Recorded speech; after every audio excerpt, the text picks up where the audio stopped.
It's a podcast party. It's going down. Defocus Media, 2020 glance in one place. Oh, yeah. I hope you're ready for this. Let's tap in. Let's make the magic happen. Let's go. This is a Defocus Media production. Audio Jungle. What's up, everyone? It's your favorite optometrist, Dr. Darryl Glover. And I'm Dr. Jennifer Lyerly, resident optometry nerd. And welcome to Defocus Media, optometry's #1 podcast, where we discuss the hottest topics, latest technology, eyewear, practice management, and more. So sit back, relax, and defocus.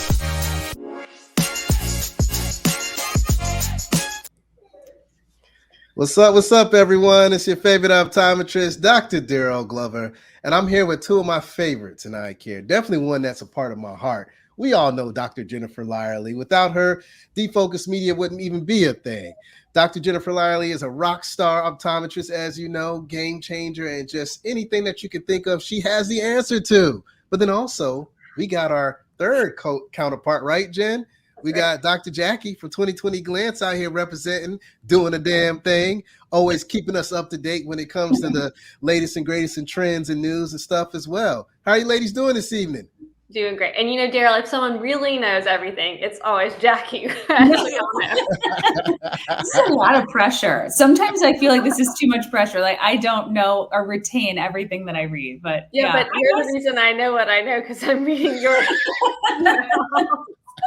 Hi guys, it's so nice to hang with you guys. I know. This is an annual tradition. It's kind of like, you know, you go through the holidays, and then we know that Darryl, Jen, and Jackie are going to podcast together and catch up on the year and have a really good time talking about optometry. So we couldn't miss this year because this is what we look forward to most. Yeah, I know. Same. Yeah, I feel like I don't see you guys as often as I feel like I said this last year, actually. I was like, guys, we don't see each other often enough. Oh, but Darryl, I did run into you at a conference. That's right. We did. It was at AOA. And we saw each other at the AOA meeting. That just was it was like 6 months ago now. Yeah, or so. well, you know. At a burger joint out of all places. It wasn't even a conference. It was a burger joint. Yeah. That is really random. Oh my God. Yeah, well, I'm excited to do this. I love doing a good recap on what, happened in 2023 and catching up on what's going to hopefully come in 2024. So I'm excited to do this. Well, let's first catch up with you. So tell us what's going on in the life of Dr. Jackie Garlich.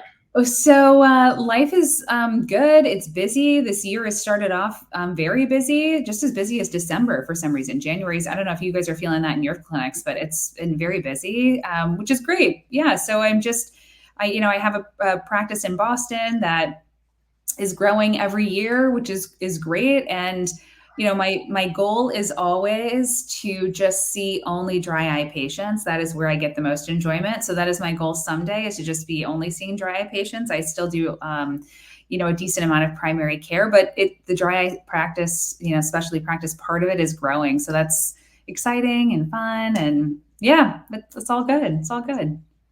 And you are podcasting as well. I just listened to your recent podcast episode with your new co-host, Dr. Jessalyn Quint. Yes. Where can people check out your podcast?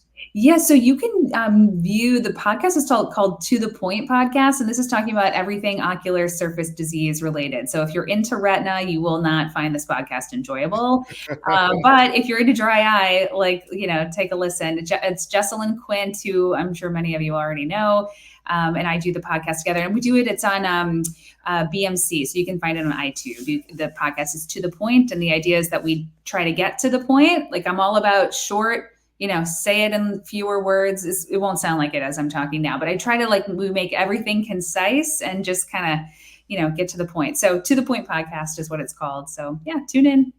Well, you're getting a lot of love from the audience. Everyone's saying they love it. We got some first-time listeners. Shout out to everyone that's representing. I see one of our other podcasters out there, Dr. Nadia with the Depth Perception.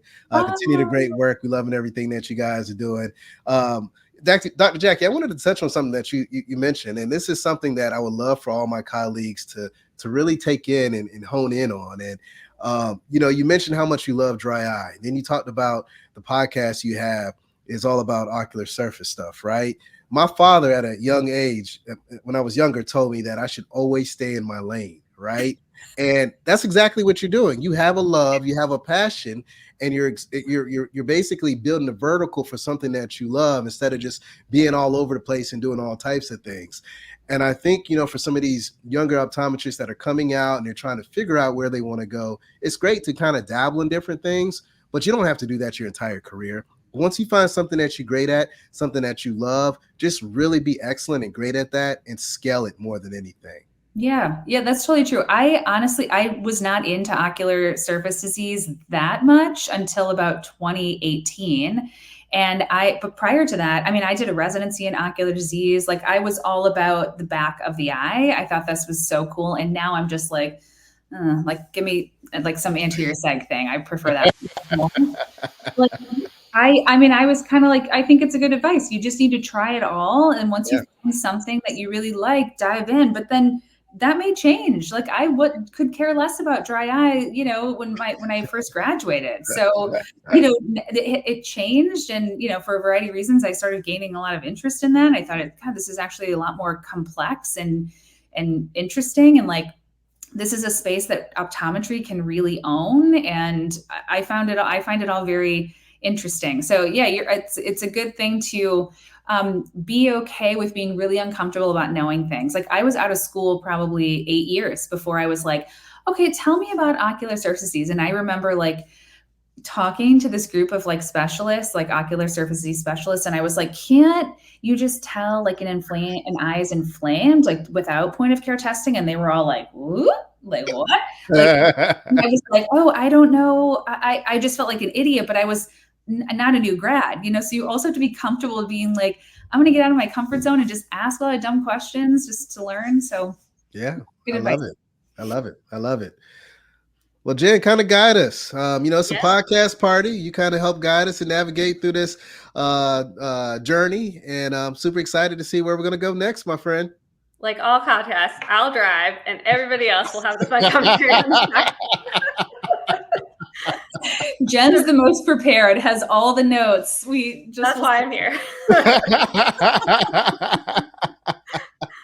All right. So my vision of the podcast is to look forward to 2024. We must look back at 2023. And so we're going to hit what each of us feel like was kind of the biggest story in optometry that's going to impact the future of optometry. So I'll kick us off. My big story of 2023 was definitely the Florida Don't Say Dr. Bill shenanigans, because I feel like, yes, it was a moment in time for Florida optometry, but it has major impacts on optometry as a whole. And this is not a one-time thing that now is on the shelf and we don't have to worry about anymore, because I think we're seeing a changing tide of medical and ophthalmology going more on the offensive, where in the past it's been optometry presenting these bills for scope expansion and they've been on the defensive. So I'm going to give you guys a little bit of a background of exactly what happened. The bill we're talking about in Florida was SB 230. It was presented in the spring of 2023. And basically the proposal was that if you were not a physician, then you could not use the term doctor or similar kind of physician titles. And it was a felony offense with a $10,000 fine if you were found calling yourself a doctor if you were not a physician. Now, it went through several rounds of the House and then to the Senate. At the Senate level, they tried to add some amendments, and some of the professions that got amendments on there included chiropractor, veterinary medicine, dentistry. They added an amendment for optometry to be able to call themselves doctor. Then, though, when it went back to the House, that amendment was taken out. Though dentistry and chiropractor and a podiatrist all got to keep their amendments in there. This then went on to the governor to sign into law, and Governor DeSantis did actually veto this bill. But there was a lot of momentum and concerns as well as it sat on his desk with what was his decision going to be, because it was a Republican-packed bill and he was going against his party by vetoing this bill. So in optometry, Florida has an optometry school, as we all know, graduating doctors of optometry. It would have created a major issue. And I think some of these things was why Governor DeSantis did veto this legislation. But Florida was just one of the states that had these Don't Say Doctor bills in play. There were 10 states several states that had these legislation involved, including Connecticut, California, Massachusetts, where you were at, Dr. Garlich, North Carolina, where we are at, Darryl, in Wisconsin, Texas. So multiple states had similar legislation that right now are all in committee or being tabled, nothing that's coming up for a vote. But these are things actively kind of trying to happen in the background. And I think the takeaway here is we can try to educate what optometry does to the public, but at the end of the day, it's not the public who makes our laws. It's those 100 people sitting in the chairs of the House or the Senate at your state level. And all it takes is a majority of people in that room to make a decision. So that's why it is so important to get involved in legislation and your state chapters of optometric societies, because you've got to talk to those very few number of people and make sure they're not getting a one-sided conversation. Yeah, 100%, Jen. And I love that you brought this up, and I love that this was your favorite of the year, right? Because teamwork makes the dream work, right? As optometrists, we have to work together. It doesn't matter what mode of practice, it doesn't matter who you work for, it doesn't matter what state you're in. Like all of this could be taken away from us tomorrow. So it's up to us to fight for our rights. It's up to us to partner with the AOA, our state societies, support them with money, support them with time, support them with calls. But most importantly, being leaders inside your exam lane with your patients. But most importantly, being leaders outside of the exam lane with your legislators, right? We got to get in positions where when things are popping up, whether it's the mayor, the governor, a senator, a House of Representative, they contact us first about anything healthcare related, because we are very qualified to know the entire body. So why not give a real answer, a real solution, and make things better, right? It's all in our hands. We dictate our future, but we got to step our game up as optometrists. And I think with this Florida deal, it really brought us together, because it was doctors from all kinds of states calling down to Florida, right? I mean, talk about that teamwork. That was impressive in my eyes. Yeah. I agree. I think this also is like, I think sometimes there are these walls and like optometry becomes kind of siloed and we're supporting each other, but really we need to be like really working and co-managing with other providers and like being out there in that way, so that the impression that another provider in a different specialty has of optometry is positive. And so I think there's also, trying to develop relationships with your local ophthalmologist, your rheumatologist, so people really understand what optometry is doing. I think there is still, I totally think this, in where I am in Boston, is that there's a misunderstanding of what optometry actually can do. So I think that's also kind of rally your colleagues, make good referrals, like establish good relationships with your people, and build a good networks that knows what you're capable of doing and how you can help, and co-manage patients together. Yeah, they're saying that they think they had received about 14 to 15,000 calls. Wow. This is from one of our online viewers here. I mean, that's a lot of calls, Incredible. right? Can you imagine your phone ringing that amount of times, Jack? Don't know about that one. That's a lot of calls, though. Yeah. Well, and there, as we are looking forward at this, there's a lot of stuff about scope of practice still kind of forthcoming. Right now, 10 states right now have the ability to perform laser surgery for the eye, including SLT and YAG, for example. Many more have legislation that they're planning to launch or have been launched and are in kind of discussion now at the state legislature level. But we're facing some major shortages across medical care in the near future. Y'all probably saw the study about how they're expecting a 12% decline in the available ophthalmologists to serve United States citizens over the next 10 years. So more ophthalmologists are retiring than are graduating. So we're facing some major issues when we look at patients needing some of these surgeries. And if there are surgical procedures that optometry can help take the load off of, that's going to be much better for our patients in the long run if they're not having 6-month, 12-month wait times for a YAG procedure, for example. Yeah. And for those that want to learn more about what the future of eye care looks like for optometry and ophthalmology, Defocus Media did an incredible podcast with Dr. Richard Edlow, and he went through all the numbers. and he took it from top to bottom, inside and out. So make sure you tap into that podcast. Go to defocusmediagroup.com and check it out, or go to our YouTube page as well and get up to date, because you need to know that information. So when you're having this conversation with those legislators, with your patients, you know what type of conversation to have. Jackie, what was your big story of 2023? So this is a little bit lighter than what we have just been talking about. We don't like light. We need heavy. I'm going to segue us into a better, really positive story. Okay. Or for me, I feel like this is a good one. I was most excited about Tarsus's approval of XDEMVY. So that is the eye drop that is to treat Demodex blepharitis, twice a day dosing for 6 weeks. I have prescribed that a lot, and I remain very happy with the results of that. So, I mean, Demodex, for any dry eye person, has, anyone that treats dry eye sees Demodex, and it, for me, I felt has been very difficult to actually rid someone of Demodex, even with in-office treatments or IPL or tea tree wipes at home. So for me, having this and just it actually works like the clinical trials say that it works has been really wonderful. So that was my big exciting thing for this year that I've just been happy to offer patients now. Now, Jen, I want to dive deeper in this, but I know we're going to touch on this a little later on. We can talk about it now. Yeah. So I've prescribed. You're going off schedule. Jen's got a schedule. Okay, so stick to it. Oh, Jen would tell you, if you sit down with me, that schedule, you might as well throw it out the window. Yeah, believe it or not, I'm a planner. It's just when it comes to podcasts, it truly is a party. I just kind of go with the flow, right? But no, I want to touch on this and expand a little more, Jackie, because I prescribed this in my office, and I'm now coming up on maybe the 6 weeks where patients are following up, and I think I ran into a problem with that follow-up time period. I almost think that I should have brought them back at a 3-week mark, right? Because I think I'm past some of the 6 weeks with some of those patients, and I don't know if I lost those patients. So I'm curious to know, are you waiting the full 6 weeks before you bring them back, or are you splitting it in half? Because the way I see it, if you bring them back earlier, that's healthier for the patient and keeps them compliant, but it's also healthier for the practice as well with a medical office visit. So I'm curious to know, what are you doing when you have this conversation in the exam lane as well?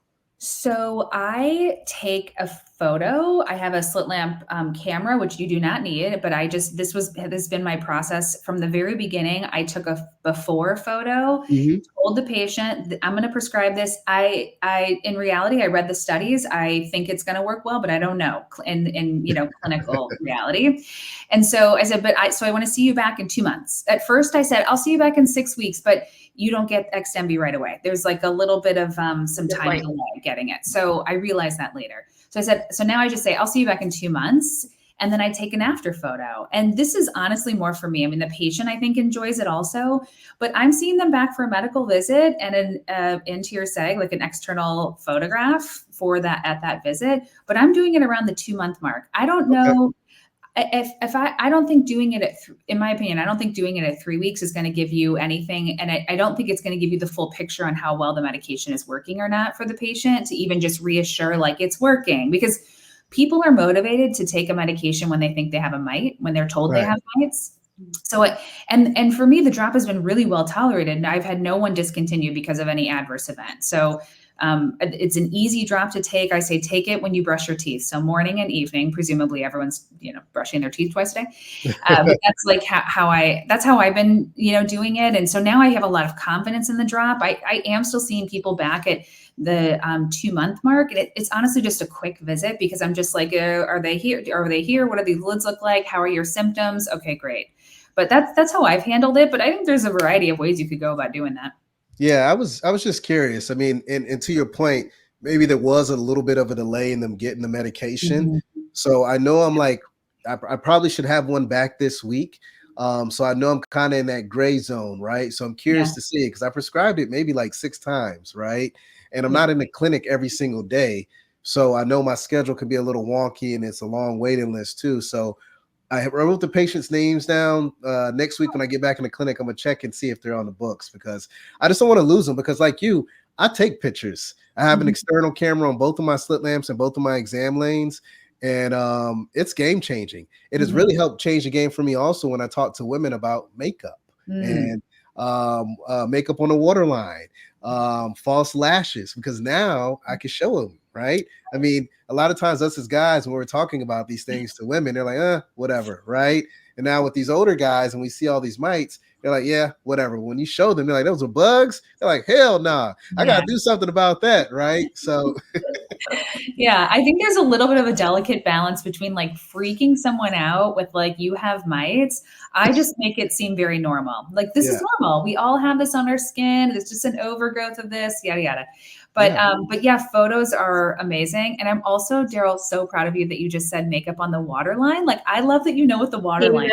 I know, it's so good. Yes, my game up. Look, you hang around Jen long enough, right? Yourself, you start to learn these things, right? But I'll tell you what, I'm telling you, those first couple of years, I was getting that pushback, but then I started to change my verbiage. Now I got that external camera.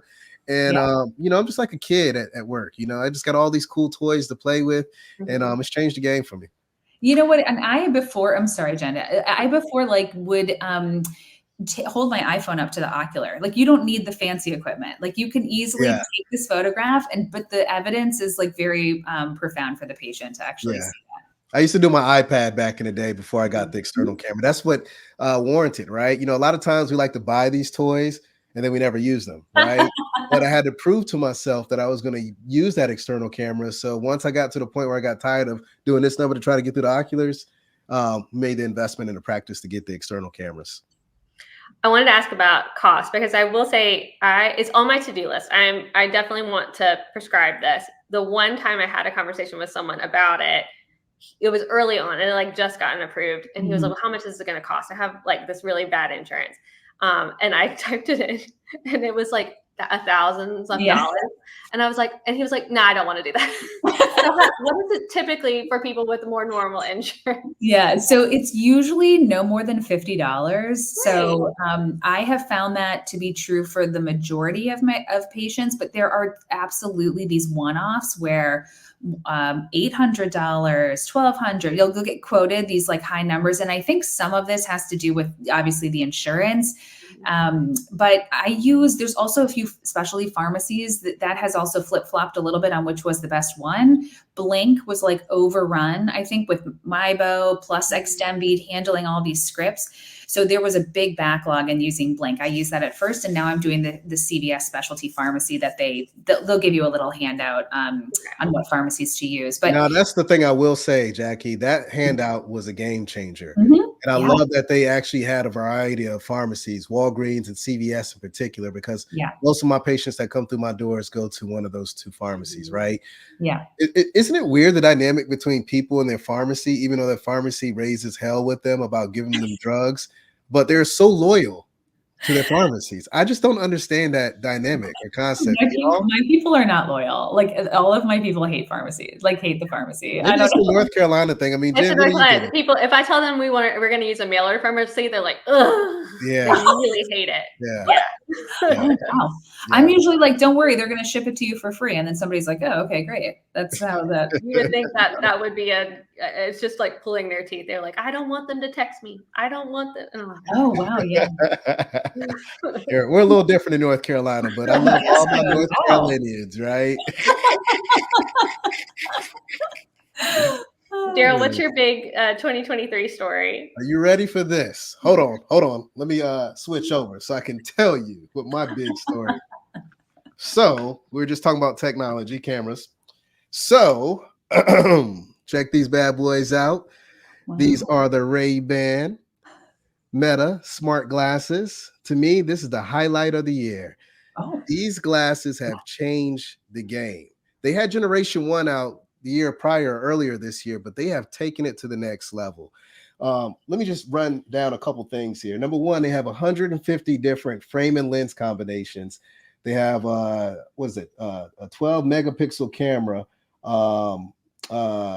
What is this? 180. Let me take a step back here. All right, so let's take it from the beginning here. So what they have is a video camera, live streaming, their prescription. I have transitions in these. They're lightweight, they're fashionable, they have new designs. You can live stream on Instagram with these as well, right? So when I'm telling you this is next level, this is next level. And the reason why I was kind of getting my words mixed up earlier, because they're talking to me right now while I was talking. It's actually listening to music right now. So let me take it off because it's hearing various things that I'm talking about. But when I tell you these are next level, this is where it's at, you guys. These wearables, these smart glasses, if you don't have these in your practice yet, invest in them because they're going to change the game for you. I'm having patients come in and asking for these glasses left and right. Really? I'm seeing them all from, the Ray-Ban joints to the Safilo has one now where they've partnered with Amazon with the Carrera design. There's another one out there known as Lucid, but hands down, no doubt about it, Essilor has done a fantastic job, Essilor Exotica, with this pair of glasses. Again, 1080p when it comes to video. I mean, the quality of the video is just priceless. I mean, you can't get any better than that. And then again, a 12 megapixel camera. It's just precise, it's clear, it's acute. It's damn near better than your phone. And it's just a click of a button or speaking to it, saying, hey, Meta, do this, that, and a third, and it makes the magic happen. So for me, that was the biggest deal right there. And I'm telling y'all, mark my word, I'm glad we're doing this on video. 2-3 years from now, everybody's going to be wearing these. Watch. Okay, I have some follow-up questions to this. Follow up. Let's go. Number one, how much does this cost, this frame? So that's a great question. I want to say around $250 something. I want to say $299 possibly. Unsure because that's better than I thought. I'm your favorite optometrist, so I get things a little differently, right? So what else you got? Did this come out this year? Because I swear that this was your favorite thing last year. All right, we talked about this before. Last year, we all fell off our chair when he said Ray-Ban Stories was his favorite. That was generation 1. This is generation 2. The new version. This is the new version. Got it. This is the new version. And they are $299. I'm looking at the website right now. So $299. You got I'm it. glad that there have been, obviously, like the live stream to Instagram, that's a big improvement. I'm not going to lie, like when we sold our one pair of Facebook stories last year, the whole office cheered. It was not a good seller in our practice, but I think you have to have someone that's a believer that like champion of it in his personal life. You got to have a believer, right? Someone who like can talk about it. And I honestly, like after that podcast, Darryl, I came to my optician. I was like, this is how we talk about these glasses. Your newborn daughter is starting to walk for the first time and you don't have your phone nearby and you just tap right here and you take a video. Yeah, that's and it. A couple months later, he sold those glasses. So you see what I'm saying? And the cool thing is, and I actually just dropped a YouTube video on these glasses as well. I had the opportunity to hang out with Dan Adler from Ray-Ban. He's VP of Global Marketing. And, they heard that, right, Jim? Because they now have a lot of support, whether it's contacting someone or support items for your practice as well. So they really listened to all the gaps and they found solutions for these gaps. But again, I think this is going to be a game changer for us. If they come out with Generation 3 next year, y'all going to hear me say the same thing. I just love these glasses. I think it bothers my wife, right? Because I can record her and harass her. You know what I'm saying? But again, game changer. And a cool thing that I like that they really changed, the case. Look at the size of this case. It was huge before. Yeah. Because it had to have a charger in there. Yeah, and this is the charger. The charges. Right? This technology is getting better and better. Look at that. Oh, yeah. Like that's what I'm saying. Like the game has changed. I saw Essilor Exotica has kind of a wearable, but they're doing a prototype where there is a hearing aid. Oh yeah. In the temple. Yep. Which is, incredible. I think it's called Nuance or something like really, that. Really big. So I do think that wearables is going to be a big part of our future. And we all know as America continues to age, having hearing aids that are less cumbersome, that can be fit and prescribed without an audiologist as a specialist, like that's just built into your glasses that you're getting anyway. I mean, there's a lot of potential upside to wearable technology that we're just beginning to explore, especially if it can be lighter weight, less bulky, that sort of stuff. Yeah, and fashion forward. I mean, that's the key, right? I think with all these earlier smart glasses, whether it was Google, whether it was Amazon, whether it's first generation Essilor Exotica, the frame just wasn't where it needed to be, right? But now this frame looks exactly like your traditional Wayfair or whatever other design, and now they have even cooler designs that are out there. I mean, that's what it's all about. People want to be able to see and function, but look good as well, but also be able to have access to their technology. So I'm gonna paint just one last picture, and then I'm gonna leave it alone so we can keep going, because I'll keep going if you let me, Jen. Right? But just imagine this. You know, you're going to the mall, right? You have these glasses on, right? You need to look up something. All you got to do is just say, "Hey, Meta," and it looks up whatever you need to. Say there's a YouTube video or something you want to watch while your significant other is shopping doing something, right? You can pull out your phone and look at it, or you can listen to a podcast and no one knows you're doing anything. I mean, like, it is a game changer, y'all. I'm telling y'all, watch and mark my words. I can't wait for this podcast next year and to see what is going to happen. I can't wait. Can't wait. Awesome. All right, Jen, I'm gonna start talking about that. What's up next? What do you got for us? All right, we're going to do a game we played last year that is poorly named, but I couldn't come up with a better name again this time. I call it Flip or Flop. And so we're going to talk about some of the medication approvals this year that came to market and whether we feel like they have been successful or they have flopped. I think XDEMVY we already covered really well, and clearly that has been a win for you guys that have tried it. It is on my to-do list to try. And the only thing that I'll add that we didn't mention was if you, so most of my patients, I feel like I've been talking about lid cleansers for so long, I don't see a lot of collarettes, but they do have chronic redness, they have rosacea, yada. And Dr. Perriman was talking about, she's like, if you have a rosacea type patient and you see even one collarette, just one, that's an XDEMVY patient. So I don't think of these as like the totally like all of the pictures online. Think of your 1 or 2 collarettes person that always has chronic irritation and that you haven't gotten on anything else. That's probably the Demodex why you haven't got them under control. Love it. Totally agree. Totally agree. Nice. All right. So we know that's one that we're planning on trying a little bit more. Vuity was approved for BID dosing in March of 2023. And how has Vuity fit into your practice this year? More so, less so? I know last time I was kind of dour and I feel like everyone else was more positive about it. And I wonder, checking in, have opinions changed? I would say this is not a big part of my practice. I think, I think for a variety of reasons, but I just haven't had a good response when I bring this up to patients. And it just hasn't. But, we have there's also another presbyopia drop that's approved too. So we have Closey, which is 0.4%. So it's less strong Pilo, and it's also preservative free. So I don't know if I'm going to change.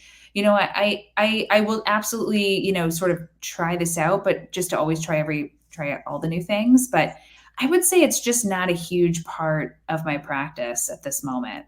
What about you guys? Yeah, so I mean, I know there's gonna be another drop too by Lens Therapeutics. I don't think it's the same company that you're referring to, but they're using a different approach. Same, I think, somewhat mechanism, but it's a little different from the previous ones. But for me, I leveraged it the first year it came out. Over this last year, not as much. It's just you get into your zones, right? And that just wasn't my zone for this year. But I want to give a shout out to Allergan because they make a hell of a drop, right? When it comes to just drops in general, they always get it down. And I just look at this drop as another tool in your tool belt, depending on the patient base that you serve and what the patients need. So it's an opportunity for folks that are out there. You just got to make sure you have the right patient to align with that drop of choice more than anything. But this year, not as much as I have previously. I really want presbyopia drops to work. Like, y'all, as this was coming out, I had made this presbyopia management protocol.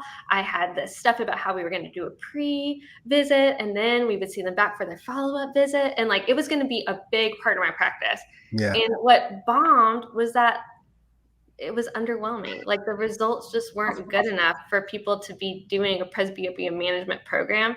And I was sad about that because I did really want it to work. I believe that there's a major place for this kind of technology.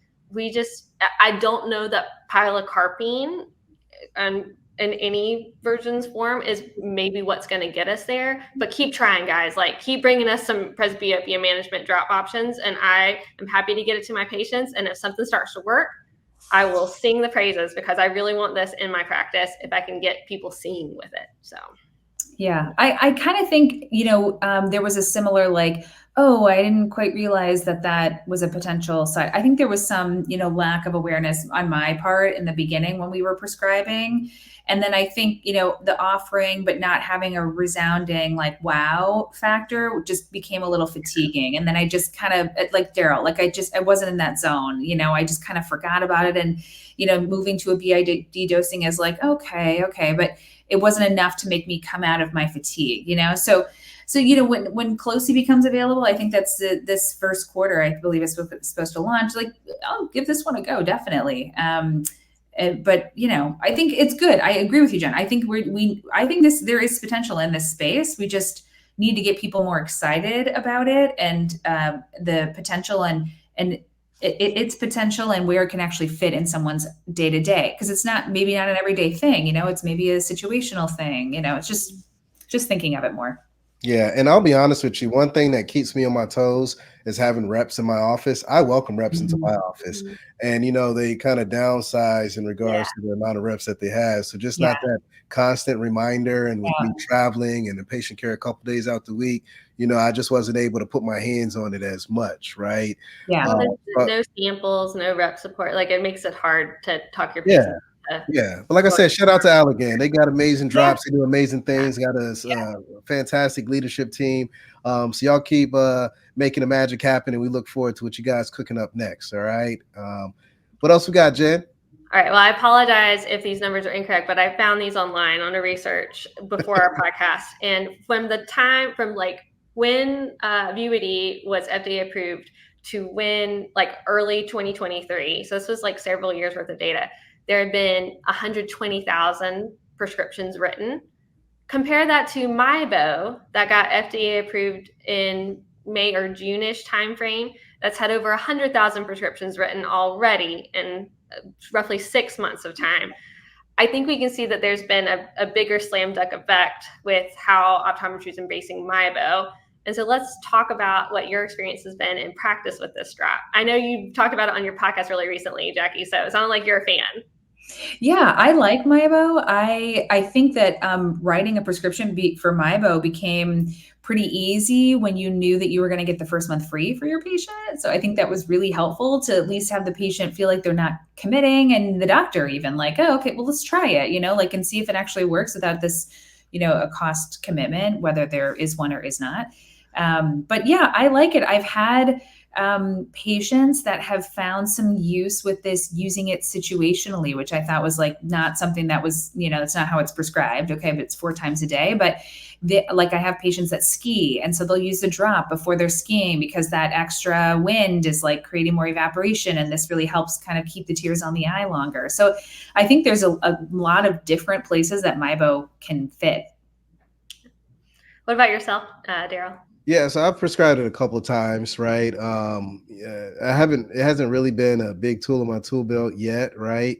I've been worried more about Demodex and leveraging now their other counterpart, XZERVAY, more. I mean, I'm still probably the number 1 prescriber for XZERVAY in the triangle, I bet.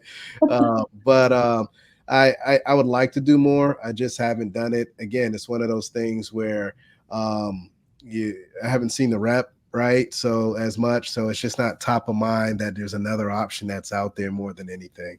This is like the beauty of dry eye right here. Okay. Yeah. So like, if people are not into dry, like there are so many. We used to have just Restasis. We have Hydra. We have, Sequa. We have Vivi, which is we have XZERVAY. We have, there's so many. We have XDEMVY for that. We have, there's so many good things. It's sometimes I think there can be a little like paralysis. So much to try. Like I'll try this. I know this works. Let me stick here.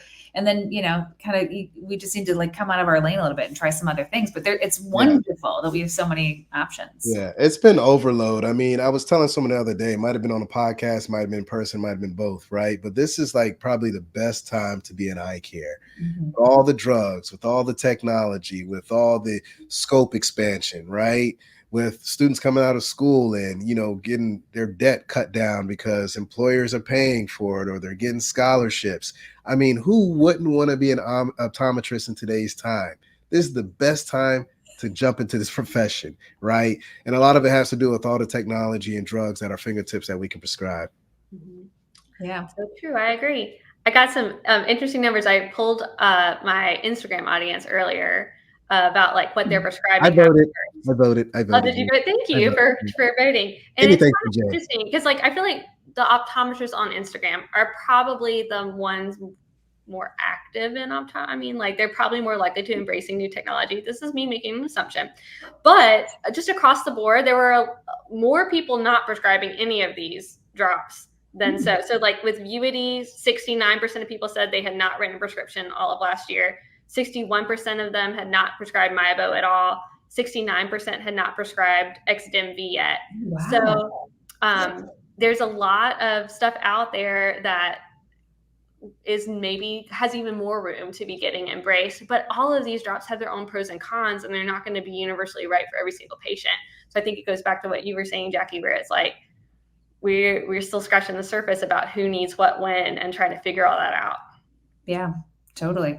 So Jackie, I'm curious, since you're the ocular surface expert and this is your realm, how are you approaching when you have to have you know, a hybrid approach, right? Like, will there be a time for XIZERVAY and MIEBO, right? Like, what does that look like, especially coming from the same organization?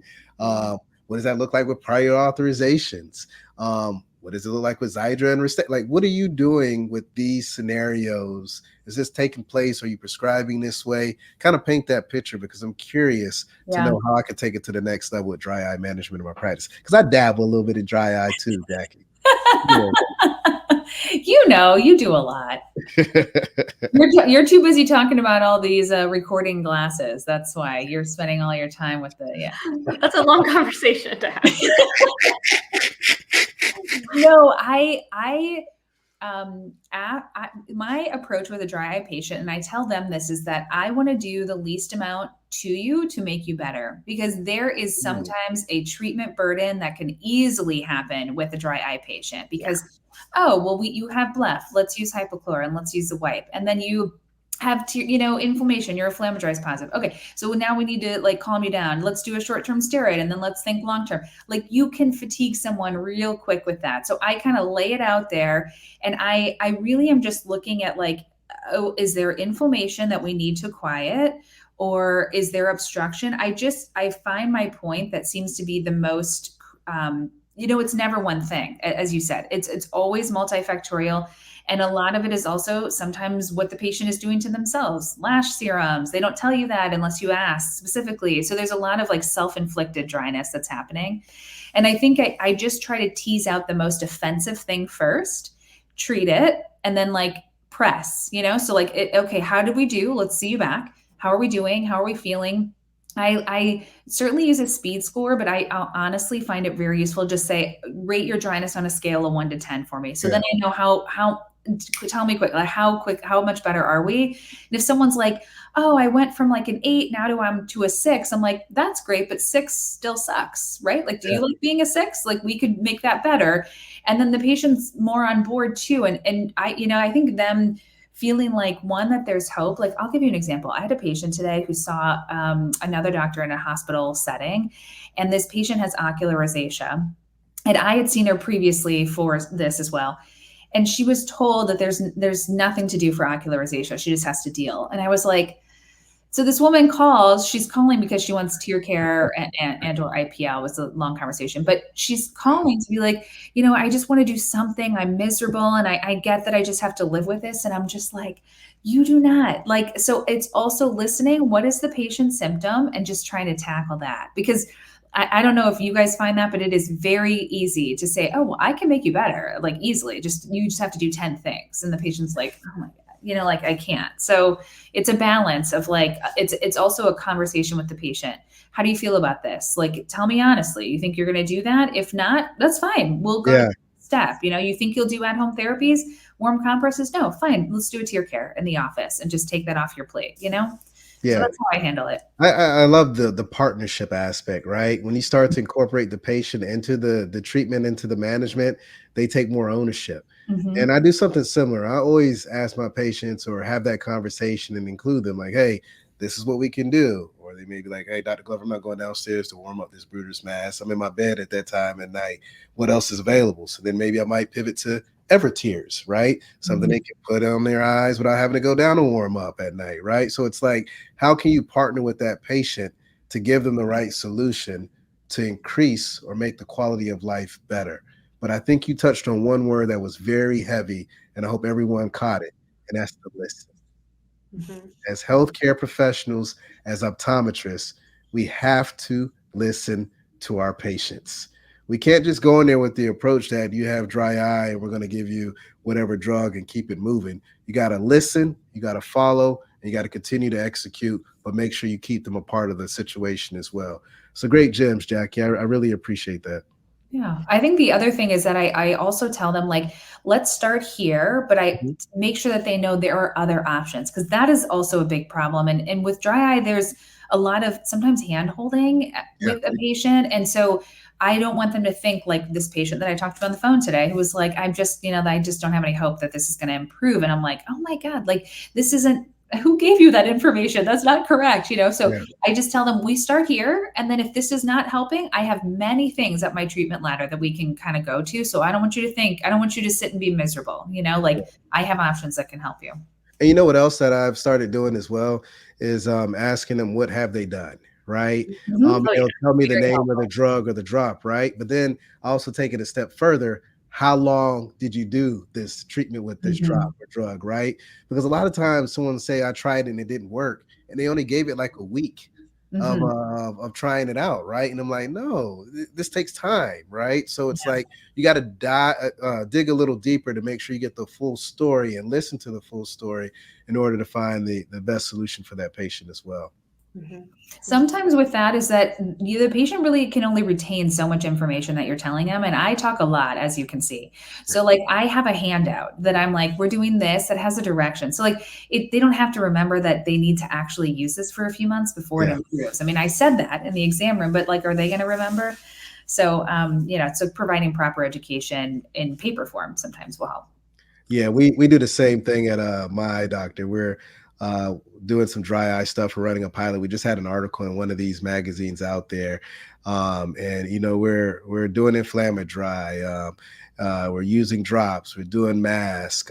We got some doctors firing off with the IPLs. We're doing all that full scope stuff, and we're really making an impact and making a change. And it's something that we're definitely going to build throughout the entire organization as well, because dry eye is a major issue, y'all. It's not going anywhere. It's a great opportunity to bring loyalty to your practice. It's a great opportunity to increase that bottom line. But most importantly, it's going to help that patient live their best life. It's going to help them see. It's going to help them elevate anything that they do.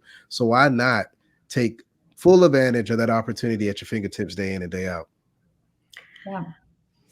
Well, Totally. I'm gonna give an RIP to something that Uh-oh. I know. in the dry space. I feel like if you were reading journals and listening to buzzy optometry podcasts, you were thinking Repoxalap. That is the next holy grail in dry eye. Like we were, I don't know, everyone was so in on Rast inhibitor. I told my husband, I was like, oh, there's this company, you need to buy stock because it's going to get approved. Luckily, he didn't listen to me because they did not meet their endpoints, unfortunately. And so, RIP Repoxalap. All Oh, right. I didn't even know about that one. I was I lost think in this was sauce one with of that one. I think this was one of the ones I was excited for that I said last year. I was like, I'm really excited for this A RAS lot of inhibitor. people were talking about this, like it was going to be I know. such a huge game I thought changer. it was, which maybe there will be a turnaround. I mean, the FDA is requiring them to submit another trial to show efficacy. They just didn't feel that what they had shown in their trials was reasonable efficacy. So they may be submitting another trial, but that's cost I don't know, So a much lot of money, money. so expensive for them. So I don't know where they are on that front, but I was so excited for that one. It was going to work in minutes. Wow. Right. Like no wonder an anti-inflammatory without a burning, stinging side effect that was going to recover be so fast acting. Of course we were all about I it. do vaguely remember this conversation now. Yeah. Yeah.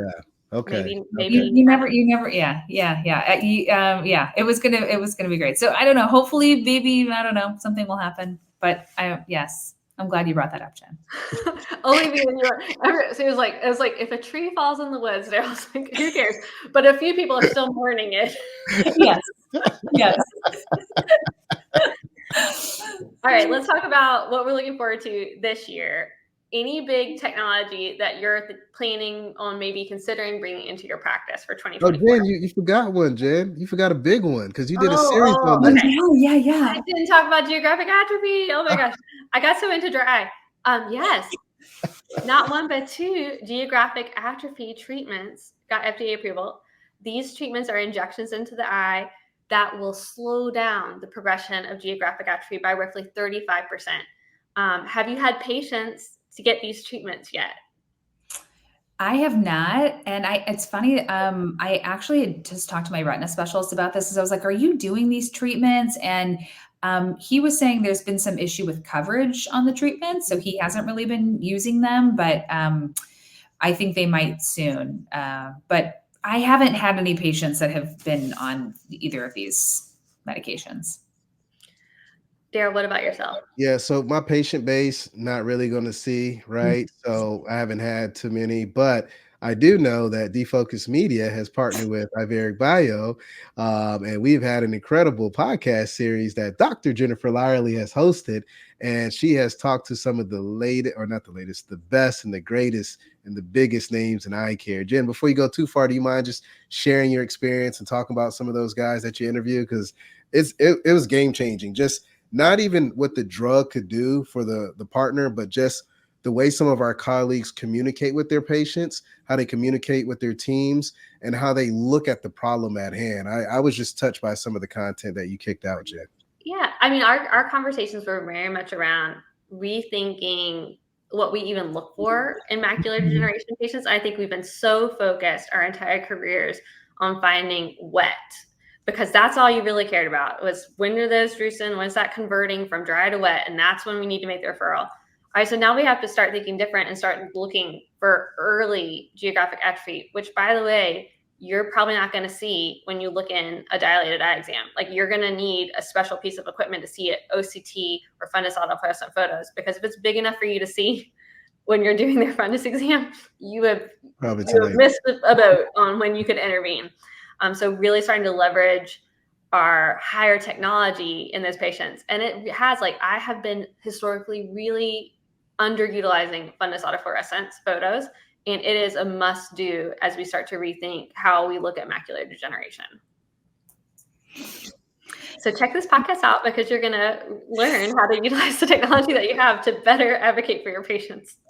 What were the two drugs, Jen, that we had? IZERVAY and what else?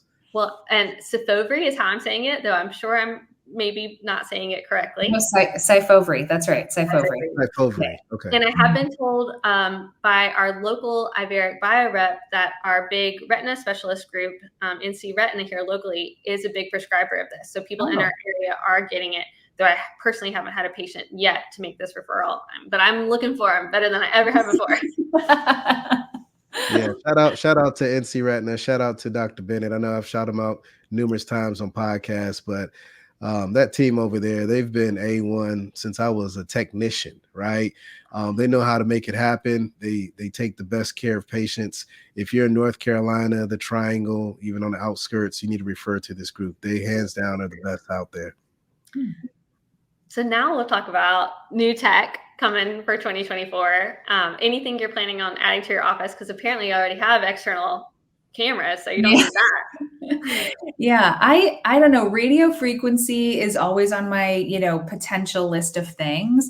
Something I did just add, which I don't have much experience to tell you about how well it's going, is the TPOC system from Versea. I don't know if you've heard of that, but that is a point of care testing where you can take a sample of someone's tear film and it can read 2 separate tests. One is IgE, so how much allergy is just sitting in a patient's tear film, and the other is lactoferrin, which is a direct response to how well the lacrimal gland is functioning. So this is going to be useful for these Sjogren's, or questionable Sjogren's patients, anyone with a lacrimal gland deficiency. You just take, like, it's a little micro pipette, and you just take a little sample of tear film and run it through. It kind of looks like a COVID test.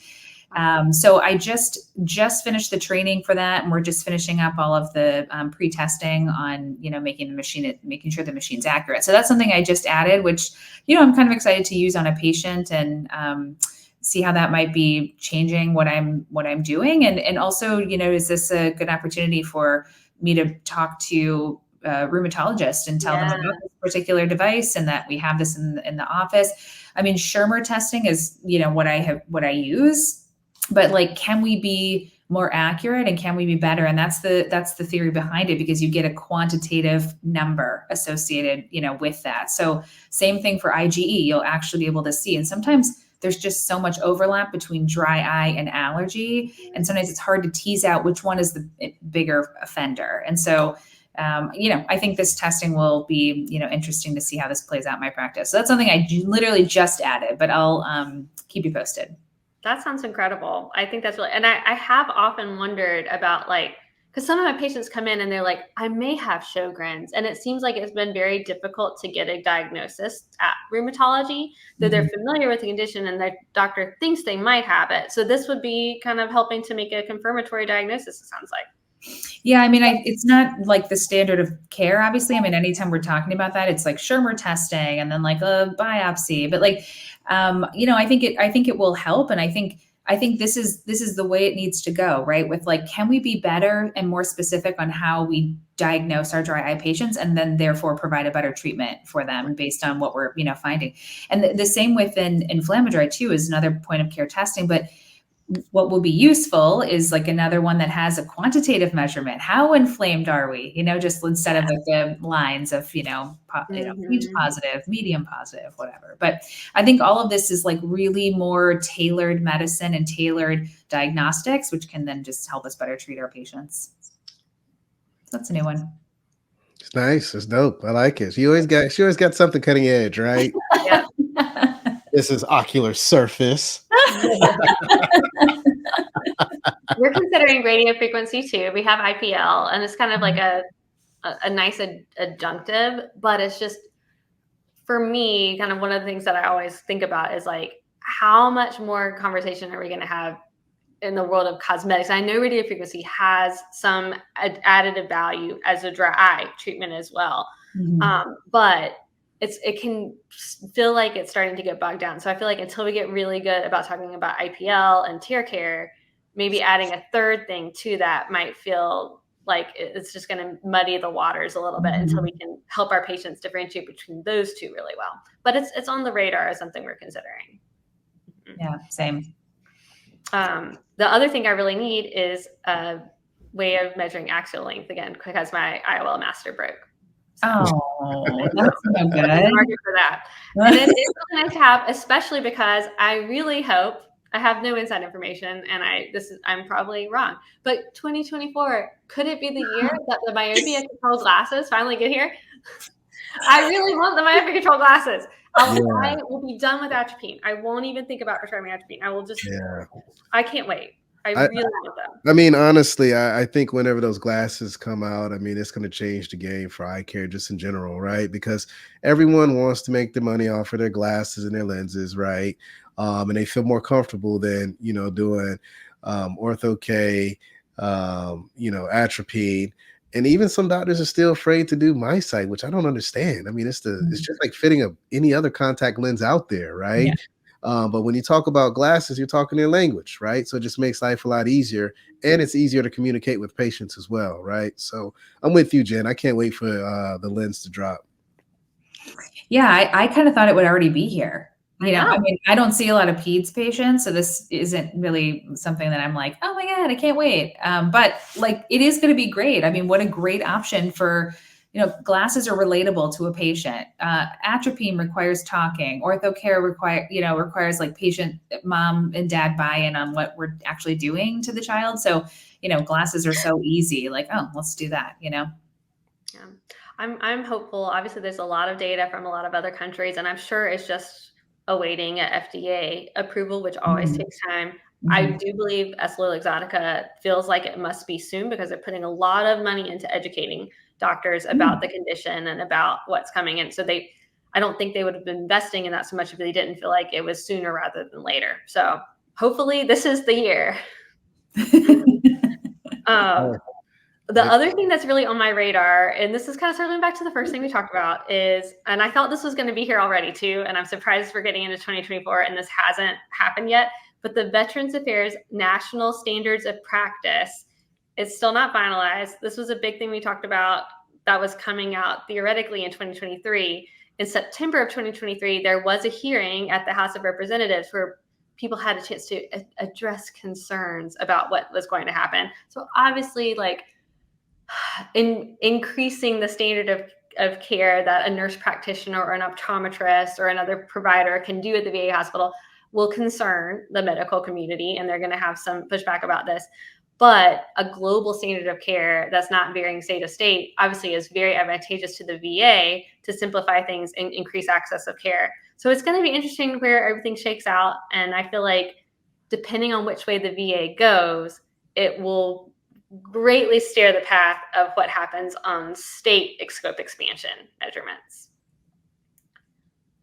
This is great. You got to read this one. This is great. I don't know. Can people see this one? Yeah, they can see it if they're watching it live. So Jen, thanks for that feedback and that information. But we just got a message here from last name is Kusni. As a myopia management enthusiast, myself from Australia. Shout out to Australia. What time is it out there, my friend? The myopia control glasses have made a game changer in the industry. Parents are willing to try it a go for their kids, and also more affordable price point as well. So again, it's that's what parents know, right? When you're talking about younger kids, right? You tell a kid that's a young. I had a kid in today. We were talking about my sight, and they were young. They were like 7 years old. They're like, "You talking about contacts? I don't know about contacts for my child. You talking about drops?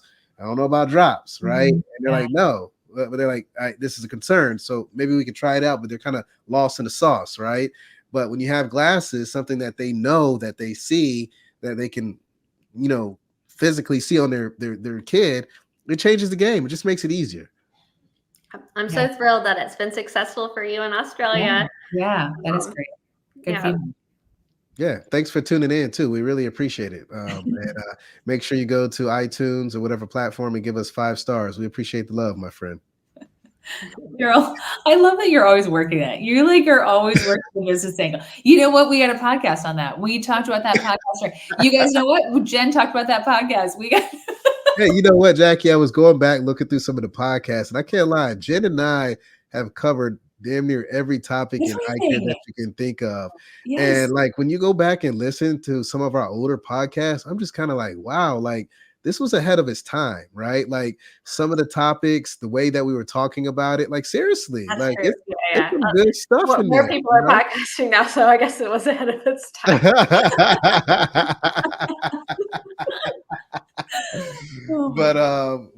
So when it comes to technology for my practice, we just got a lot of new equipment in. We're bringing teleoptometry into our practice. And for those that may be unfamiliar with my practice, Jen, I'm in Briar Creek. It's a flagship location in my eye doctor. It's about 6,500 square feet, 8 exam lanes, 4 pre-testing room, a couple special testing rooms, large optical floor, every frame you could think of, Chanel, Prada, Oliver Peoples, Cutler and Gross, Fossifa, you name it, we carry it, right?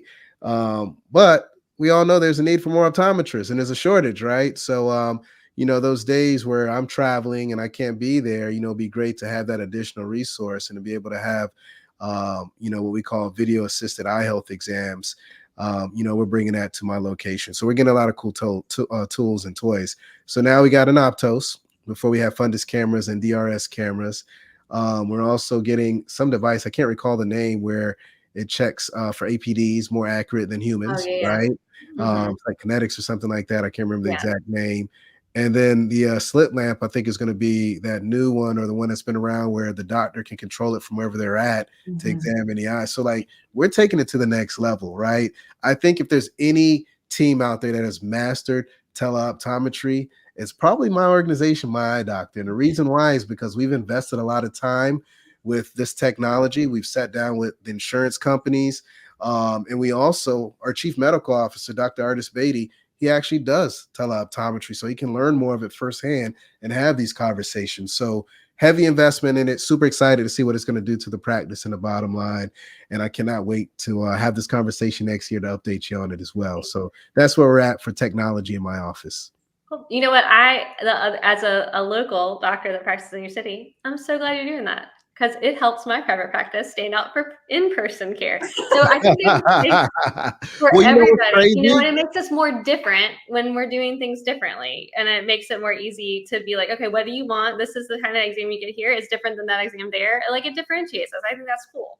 And you know what's so crazy is this, that we actually have patients that want this experience. I know, right? Some people they actively seek it, right? Yeah. So, you know, you got to meet patients where they are, right? The way of healthcare, the way of eye care is no longer the same, right? And it's up to us as optometrists to make sure that we own this technology. We own the narrative of it, right? And that means we got to get dirty. We got to put our hands on this, and we got to make this magic happen. So can't wait to see where it goes. We've been doing it for quite a bit of time, and it's been very successful. But again, just incredible technology, and I'm just super excited and blessed to be a part of a team that has really looked at it from top to bottom as well. So, you know, shout out to my team out there for making that magic happen. That's exciting. I'm excited to hear how that works. I think there's got to be some really great utility of that for these remote places where they don't have providers. Like, what a phenomenal thing to be able to bring to them. So yeah, I completely understand. Yeah, I agree. And yes, I see people driving from Greensboro, from Virginia, from South Carolina, but they're coming for scleral lenses. They're coming for keratoconus. They're coming for things that really can't be managed remotely. Yeah, and not everybody's going to drive. I don't want any of those. I want the dry eye, scleral, specialty lens. So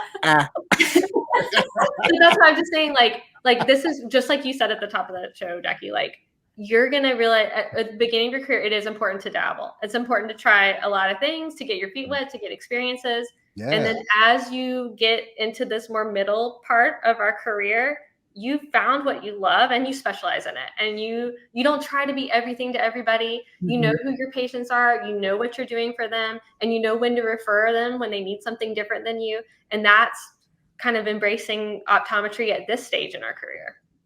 Yeah, absolutely. Well, y'all, this has been a fantastic show. I think it's only right for us to really discuss when we're going to see each other again. I know topic of the show, we were like, hey, we used to see each other all the time because we always went to all the conferences. I know I can see Jen whenever because she's here in my backyard, but Jen and I will be at the AOA giving a class this year, right, Jen? That's right. We are speaking on marketing your eye care practice at the optometry's meeting. Are you going to be at optometry's meeting? Yes. Yes. Okay, I'm going to look up your lecture. That's great. Marketing. Love it. Yeah. And then any other conferences that y'all are going to be speaking at or doing things at that you want to share with the audience? So I will attend pretty much everything from Vision Expo East. Well, let's take it from the beginning. SECO, Vision Expo East, Academy, AOA, Vision Expo West, and National Optometric Association. So I'll be at all the different conferences. Won't really be speaking at all of them, but I'll be there in attendance, helping out with my team more than anything. What about yourself, Dr. Jackie? I'll be speaking at AOA, Optometry's meeting, and then I'll be speaking at Academy. Wait, do I know that yet? Wait, we just submitted the lecture. Yeah, just I'm just overly optimistic. I'll be speaking there. Don't worry, that'll get that abstract. That outline's going to get accepted. There you go. Talk that talk. I love it. But I'll be at Academy too. So those are always my two meetings that I go to. I was gonna go to Seco, but it overlaps with my daughter's birthday. So family first, all day, every day. Yeah. So I will be, if you guys happen to be at IDOC, I will be there. It's coming up really soon, February, around Valentine's Day timeframe. Come to my lecture about billing and coding for scleral contact lenses. Daryl's going to be front row. Daryl, you can't wait to learn about that. And then, North Carolina Optometry Society, I'm trying to put together a lecture for our June meeting in the spring. So I'm going to see if I can get that done in time about the boomer generation and caring for their geriatric eye care needs. Yes. That's cool. As you can imagine, there will be a focus on geographic atrophy. Right. Well, hey, you got enough knowledge of it, Jen. Now I know. That's how I'm going to put this in lecture form. So pray for me that I can get that lecture written in enough time. And I'll see you guys at AOA. Yeah. Yay. Thanks guys for having me on. This was awesome. Yeah, I just want to say thank you to both of you. I mean, you two are two, huge names in eye care, and I just love to watch you from afar just do the amazing work, whether it's myopia control, whether it's ocular surface stuff, whether it's just pushing for better policy or whatever it may be. Just continue the great work. I really enjoy it, and thank you for just making eye care great. Thank you for everyone that tuned in today. Jen and I don't take it lightly that you tune in and listen to us on a regular basis. We really appreciate it. And we hope that you continue to work together to push this profession forward. And thanks again for coming out to our podcast party. We'll see you next time. Thank you. All right, peace. Hey, family, if you enjoyed this full podcast, don't miss out on more engaging content. Check out the next episode right here. And for the latest updates, hit that subscribe button and ring the notification bell. Your support means the world to us. Catch us in the next episode. Peace.